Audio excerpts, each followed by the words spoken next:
और कैसे हैं बच्चों आप लोग? अच्छे हैं या बहुत अच्छे हैं? बहुत अच्छे हैं। तो आप लोग मैथ पढ़ चुके हैं?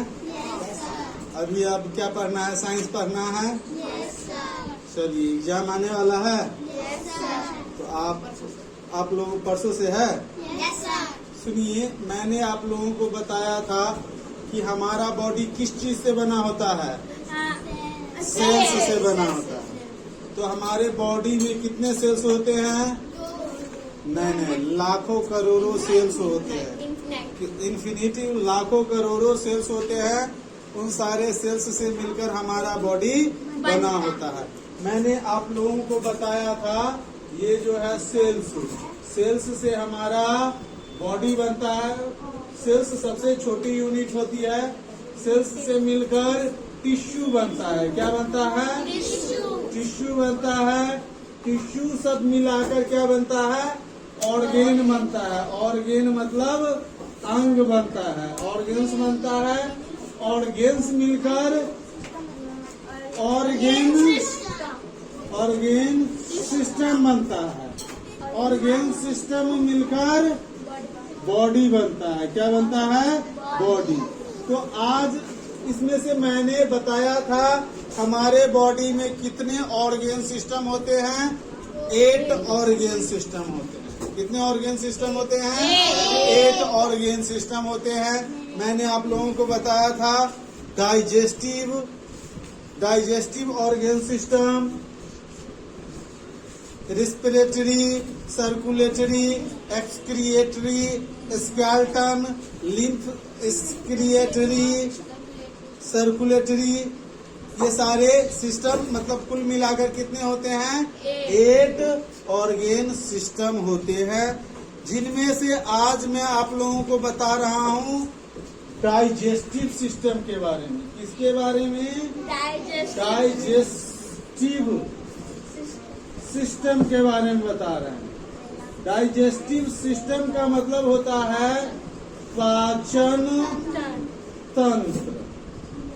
तो आप लोग जानते हैं जितने भी लिविंग ऑर्गेनिज्म हैं, यानी सजीव है जो सांस लेते हैं, वो सारी जीव कुछ न कुछ खाते हैं, भोजन करते हैं, फूड की आवश्यकता पड़ती है।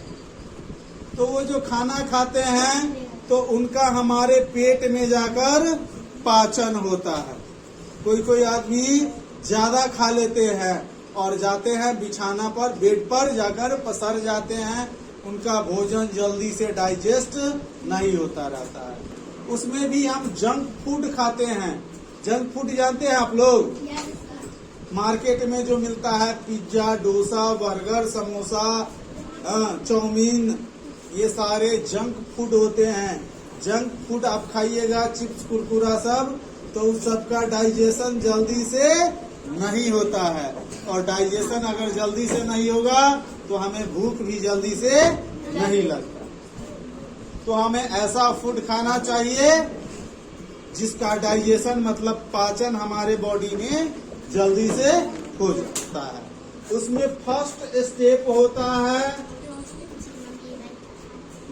इनहेल यानी इन माउथ। हम क्या करते हैं? फर्स्ट स्टेप में क्या करते हैं? भोजन को अपने मुंह में डालते हैं।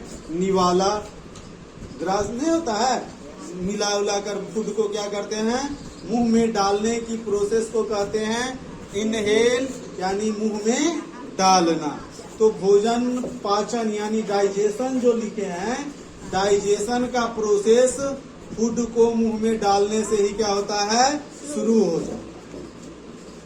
जब हम मुंह में डालते हैं तो हम क्या करते हैं? उसे अच्छे से चबाते हैं। च्यूइंग चबाते हैं ना?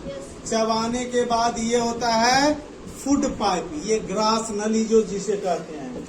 ये दूसरा स्टेप होता है फूड